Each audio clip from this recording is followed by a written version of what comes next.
on the trails today hiking around, and I am looking for some edible stuff and some stuff that I can kind of harvest for the season. I've been wanting to make a foraging video for quite some time, but I kind of am on the side of thinking, well, I'm not that smart in order to give you guys information. So that being said, please do not take this as 100% identification if you see a plant that looks like this and just decide to eat it. Do not just take my word on it. Definitely do all of your research. Be 120% sure that a plant is what it is before you go about eating it.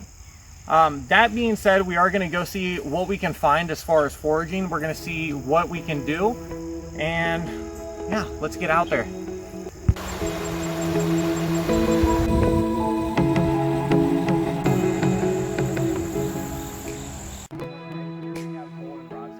It's really cool because you can actually dry this out and use this in tea. It is shown to be very good for your liver, very good for your kidneys.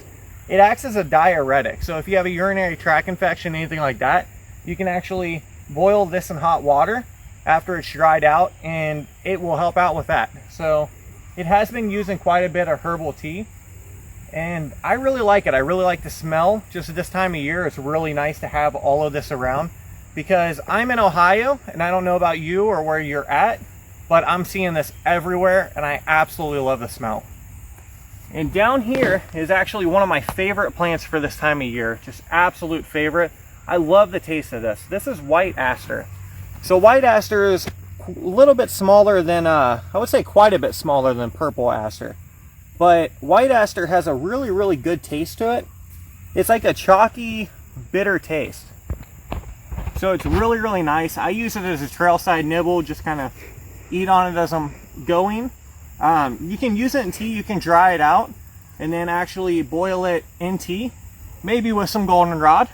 But it's shown to actually have some beneficial anti-cancerous properties to it. So there are some different benefits to it. The main one that I know is it's anti-cancerous. So it's definitely worth looking into. Just make sure you know it's aster, and definitely don't just go off of this video in order to find this. Definitely look up some stuff, but I would definitely recommend aster. If you are 100% that that is what it is, then if you try a piece, it is pretty awesome.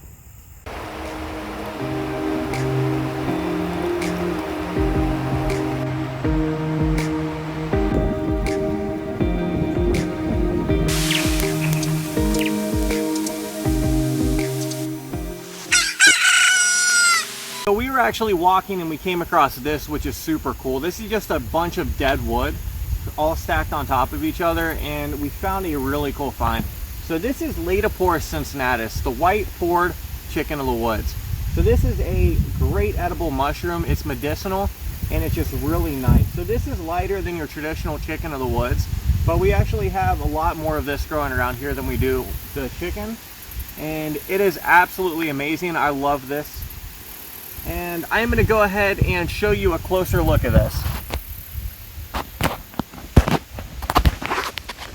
So you can see there's a couple different fruiting bodies here, and then these guys have a lot of sticks growing in them.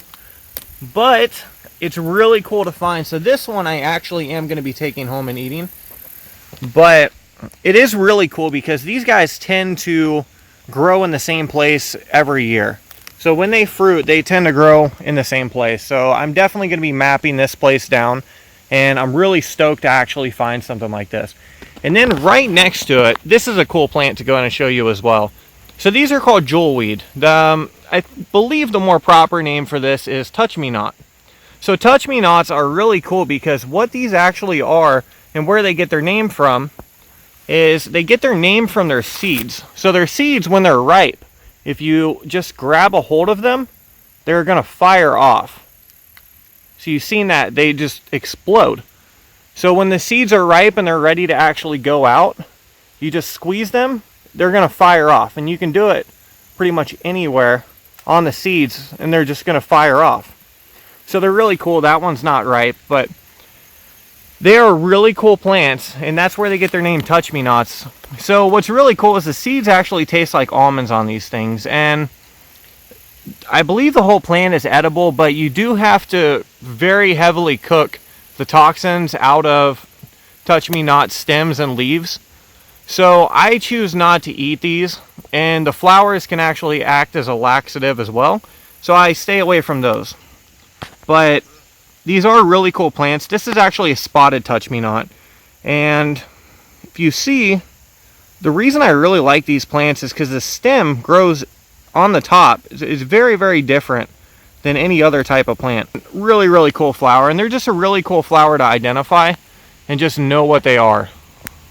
I want to share with you guys just something that I like to do when I'm out and about, and that is picking up trash. And I know that sounds kind of funny, but I feel as if we benefit so much from nature that, you know, if you look at it in almost as if I pick up this trash, everybody who walks by here will benefit from not having to see that trash, and they can kind of submerge themselves into nature a bit more. And the reason I'm kind of swinging the camera around quite a bit is because I'm walking and trying to avoid all of this wood nettle.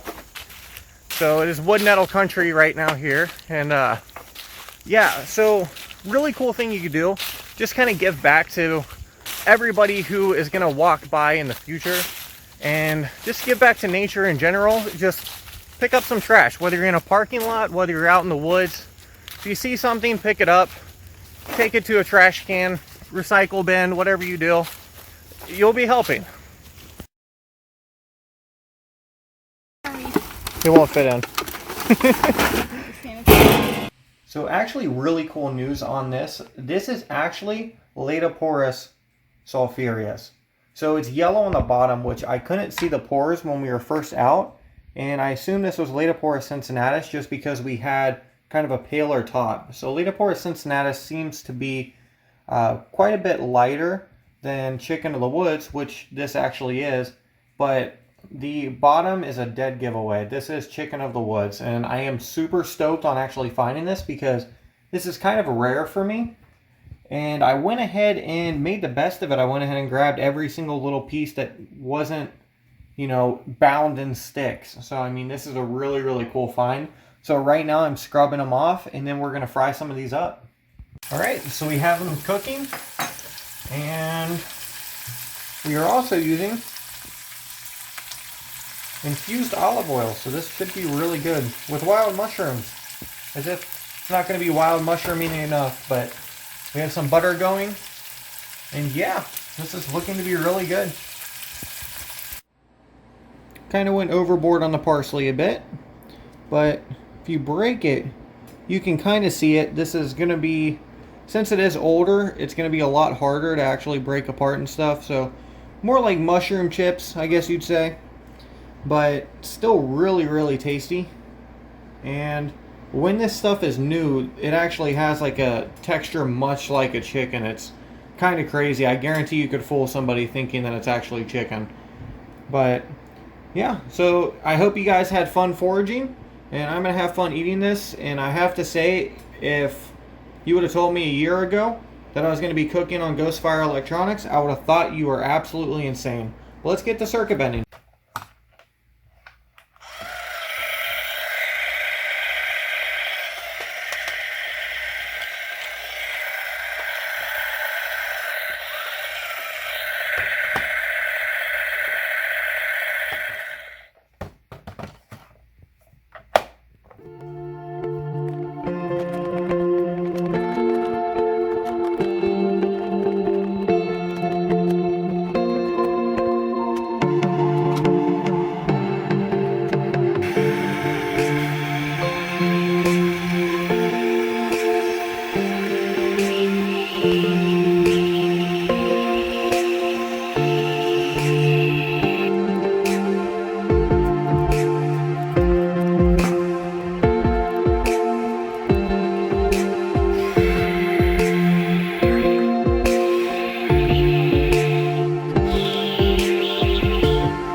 So if you look where that was actually giving me effect, that is R2 right here. The thing about R2 is, if you look closely, this is running directly into the integrated circuit, and then when it comes out, it's running to the capacitor here and then back to the integrated circuit. Now, I never solder onto both sides of a micro resistor, just because of the fact if you solder onto one side of this and then you solder this other side, more than likely this side's going to pull up and the entire resistor will come off, and by that we're most likely going to have a useless board on our hands. So what I'm going to end up doing here is I'm going to put some of the stress load right here. So I'm going to solder onto this side, which we don't really have an option, and then I'm going to solder onto this side, and then that's going to give us a good amount of I guess disbursement in the wiring department, so we're not going to be actually pulling this up. Now, another thing you could do is you could actually scratch this circuit down, and that's going to give you the risk of actually pulling this like circuit trace up, which I don't really like to do, but I have done it before. So if you have nothing else to solder onto and you kind of have to risk doing that, you can always actually scratch this off, and then when you see the copper or sometimes silver, you can actually solder onto that. But for this, we're going to go ahead and solder here. We're going to solder here.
Alright, so if you notice, directly after I got done soldering, I went ahead and hot glued this.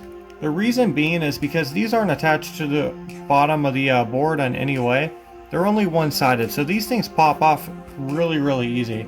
So once I go ahead and solder onto it and I know that I have the right points soldered onto, I go ahead and hot glue this, so there's there's less pressure on it than as if it were just soldered on and then we were pulling on these wires. So I go ahead and hot glue on this.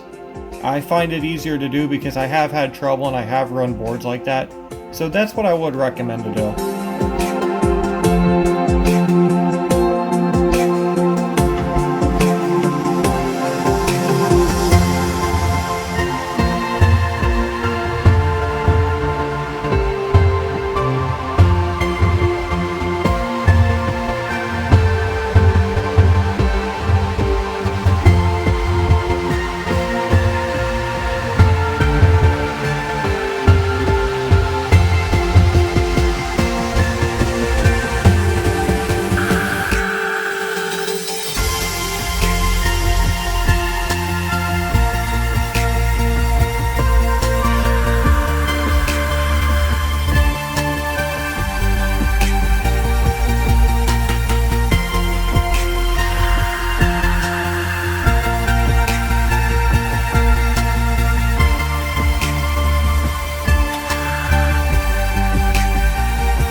ahead and add a fairly simple type of bend, and it's one that I really don't see too often. I personally don't do it too often because a lot of times it's kind of obsolete as compared to a tempo tone control, but it is pretty cool to have on some instruments. So what this is a starve switch. And a starve switch can be achieved by using a 1K or even 0.5K rheostat or potentiometer, if you can find the potentiometers. But this is very simple what we're going to do here. We're just going to go ahead and desolder the main wire. If you have a master on and off switch already on your instrument, we're just going to desolder, and we're going to run this before the master on and off switch. Really doesn't matter too much, but I just like to run them. I like to run them before. And what we're going to do is we're going to put this in between there.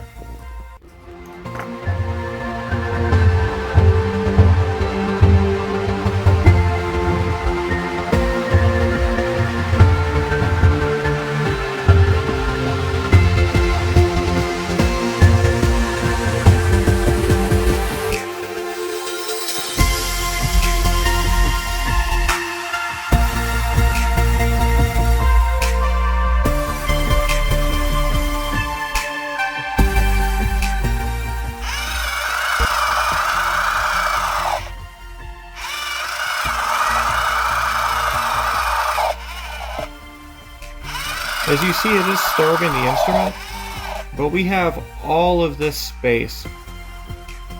So quite a bit of space. So what we're going to go ahead and do is we're going to add a resistor in between these points, and this resistor is always going to be connected. So we're going to go ahead and add this in there and then just see what kind of effect we can get. So it's going to be too hard to do, but we're going to add a resistor right here. And then that's going to allow a little bit of resistance, and we may have to run a couple in parallel, but just a really low ohm resistor.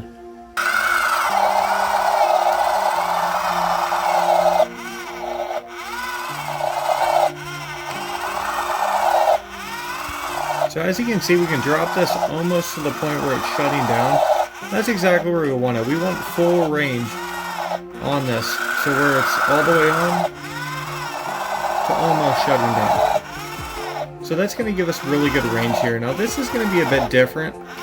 So usually if you're running a bend, you want it so where the switch is going to be attached and then the component is going to be after the switch. This is quite a bit different. So we're actually going to be attaching a toggle switch to completely bypass this system.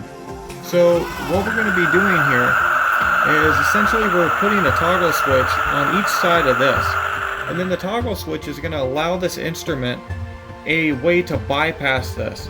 So your actual off switch is going to be technically your on switch for the starve switch, because this is now its natural path. So starve switches are unique in that way, and it's kind of a bit different, but at the same time when it's all put together, it's going to be the same, just the switch is going to be reversed in its position.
Alright, so I did make a mistake here, and the mistake was I actually drilled out right here, and the drill went to the side and caused me to not have enough room for here.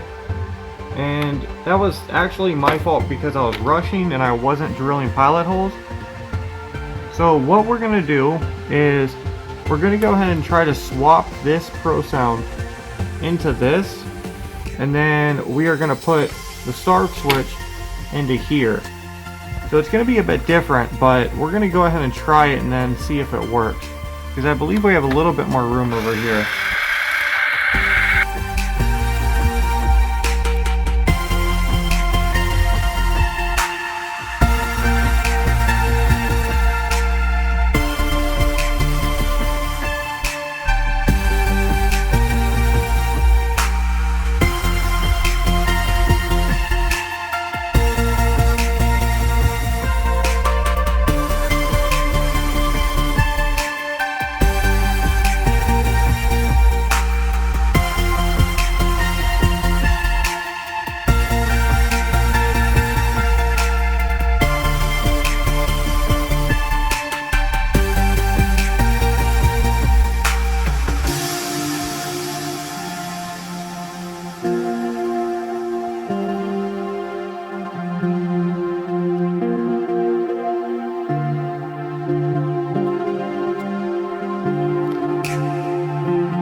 I just wanted to show you this because I thought it was a super cool find. We are currently cleaning a house that we are helping a family renovate. And I'm not going to show you the house. It's a mess to say the least, but I'm not going to show you the house just in respect to whoever used to live here.